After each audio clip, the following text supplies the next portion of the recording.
This is Plant-Based Briefing. Could precision fermentation save the food system? Experts are saying yes, by Charlotte Pointing at vegnews.com. And I'm Marian Erickson, host of this curated content plant-based podcast, where I narrate a variety of articles on plant-based and vegan living with permission every weekday. And today's article is from vegnews.com. They're the largest vegan media brand in the world. They were launched in 2000, and they have so much incredible content I highly recommend following them on social media. They have an excellent magazine. They have travel services. They have a vegan weddings website. They have all kinds of great information. So now let's get to today's plant-based briefing. Could precision fermentation save the food system? Experts are saying yes, by Charlotte Pointing at vegnews.com. Roughly 10,000 years ago, humans started the process of domesticating plants and animals for food. Back then, options were pretty limited, and we only had the resources that were directly in front of us, so it made a lot of sense to farm animals like goats and chickens, as they could easily provide us with sustenance in the form of milk and eggs. Over the centuries, domestication gave way to a food system that rests predominantly on animal agriculture. Now we raise not just goats and chickens, but cows, sheep, turkeys, and pigs in their millions to produce meat, dairy, and eggs for the world. But the truth is, what made sense thousands of years ago just doesn't make sense anymore. To put it simply, raising all of these animals just isn't sustainable. For starters, the livestock industry takes up huge amounts of resources like land, water, and crops, and it's also a leading cause of emissions. Animal agriculture contributes 14.5% of global greenhouse gases, according to the United Nations. It's not surprising, just one cow will belch around 220 pounds of methane, a potent greenhouse gas, into the atmosphere over their lifetime. Right now, the global cattle population stands at 1 billion. You do the math. For the benefit of the planet, and indeed the future of humanity, it's time to change the way we produce food. And if we embrace new research and innovation, doing so is within reach. A new technology called precision fermentation is already emerging, and it could be the answer to a truly sustainable food system. Here's more about what it is, how it works, and which brands are using it today. The history of precision fermentation. Precision fermentation sounds futuristic and unfamiliar, but it's actually not new at all. In fact, it's been used in the pharmaceutical industry for quite a while now. According to Reboot Food, a campaign dedicated to precision fermentation awareness and the cultivation of a sustainable food system, prior to the 1970s, most insulin, a hormone medication used to treat people with diabetes, was sourced from animal agriculture. But this method was challenging and unsustainable, as producing just 1 kilogram of insulin required around 50,000 cows and pigs. But in the late 1970s, a pharmaceutical company called Genentech changed the game for insulin by using precision fermentation to create human insulin. It wasn't just more sustainable, but it was also cheaper and higher in quality. Today, pig and cow insulin is quite rare in the pharmaceutical world, as insulin made with precision fermentation accounts for around 99% of the market. But precision fermentation's roots go even further back than the 1970s. Ultimately, it's a refined form of brewing, and humans have been brewing beer, which is created by fermentation with yeast, for centuries. Yeast, bacteria, and even microalgae have been used in our food system for thousands of years and have been used in pharmaceutical manufacturing for the past century. Adam Lehman, Ph.D., the lead scientist in fermentation at the Good Food Institute, a nonprofit that promotes alternative protein development, explained to Veg News, precision fermentation is using these microbes to make an ingredient for food. What is precision fermentation? According to Lehman, precision fermentation in food production involves using microbes to make protein, fat, a pigment, or even a molecule for flavor or aroma. That ingredient could be something that the microbe already makes, which we see for some flavor molecules and pigments, he says. Or it could be something that the microbe has been designed to do, continues Lehman. In other words, where the genetic code for a food ingredient protein or the enzymes that make the ingredient are introduced to the microbe. The latter method is used by California-based food technology startup Perfect Day, which relies on precision fermentation to make animal-free, milk-identical whey protein.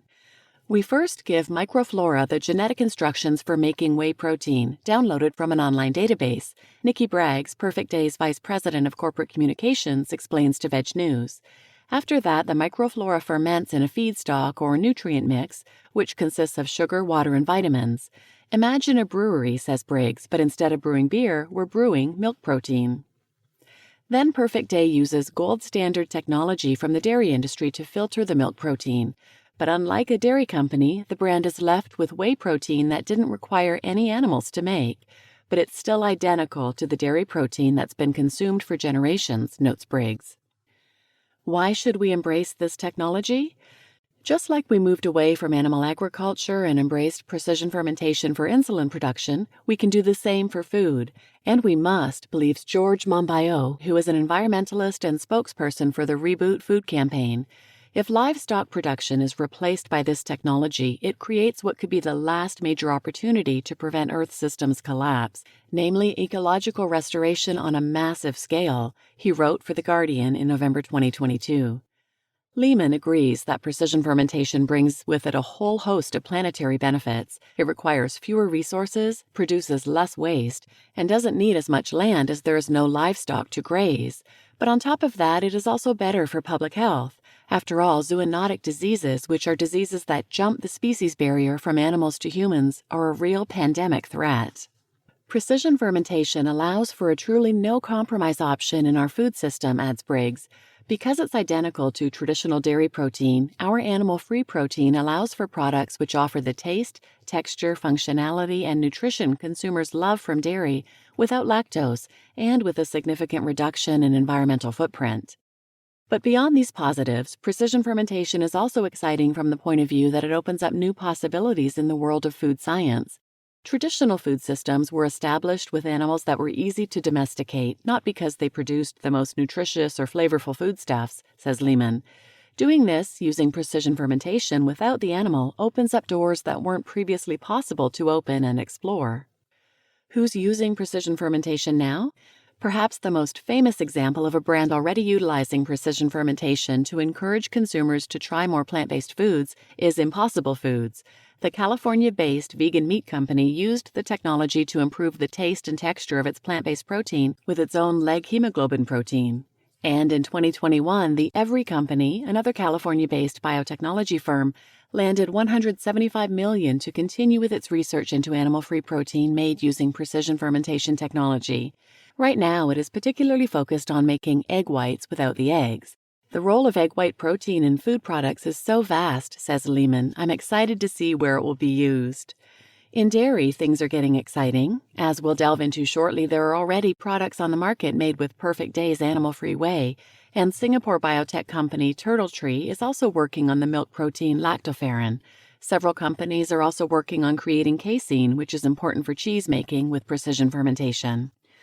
Outside of animal products, companies like New York's C16 Biosciences have also created a precision fermentation version of palm oil, which is another infamously unsustainable industry. We are in the midst of a rapid increase in diversification of precision fermentation products, says Lehman. Is precision fermentation dairy safe? There's no doubt precision fermentation is exciting. It's innovative, sustainable, and scalable. But none of this matters if it isn't actually safe to consume. But if this was one of your worries, you can strike it off the list, says Lehman, because he says safety is paramount to the growth of this industry. First, all the facilities that generate precision fermentation ingredients are designed and maintained to be food safe and follow procedures to keep them clean and free of toxins and contaminants, he explains. Next, as for the microbes and ingredients themselves, they are scrutinized and evaluated closely by a process of evaluation called the Generally Recognized as Safe affirmation process. The latter essentially means that the FDA's qualified experts have affirmed that an ingredient has been shown as safe for its intended use. Briggs adds that safety shouldn't be a concern for consumers when it comes to precision fermentation, and that people should feel confident consuming Perfect Day's products. We are regulated by the FDA, she confirms. We were generally recognized as safe before bringing any products to market. What if I have a dairy allergy? It's important to note that while Perfect Day's products are safe for most people, if you have a dairy allergy, you should avoid them. After all, its whey protein might be animal-free, but it is designed to be identical to the real thing. And while it is working on how the allergenicity of this protein can be reduced, it isn't there yet. For individuals with a milk allergy, we need to be clear. Perfect Day makes milk protein, reads the Perfect Day website. Though not derived from a cow, our protein is not dairy-free, and any product that contains it contains a milk allergen. These products are not suitable for anyone with a milk protein allergy. Precision fermentation dairy products. The world of precision fermentation dairy is exciting. Already you can sample several products on the market that contain Perfect Day's animal-free whey. From ice cream to cream cheese, here's what you can put to the taste test right now. Brave Robot, Bored Cow, Nourish Incredible Dairy, and Whey Forward. But keep your eyes peeled, there are more coming in the form of chocolate, milk, and more. You just listened to Could Precision Fermentation Save the Food System? Experts are saying yes by Charlotte Pointing at vegnews.com. And I'm your host, Marian Erickson. And if you'd like to hear other episodes on this topic, I'll link these in the show notes, but check out 170, Fermentation for Alternative Protein Production, 171, Technical Outrage, Innovating to Reduce Animal Agriculture Use, 327, Shifting to a Better World, and Hope for the Animals podcast, one of my favorite podcasts. She has an interview with Kartik Shaker. It's episode 54 called A World After Meat. It's a really good overview. So please share this episode with anyone who might benefit, and thanks for listening.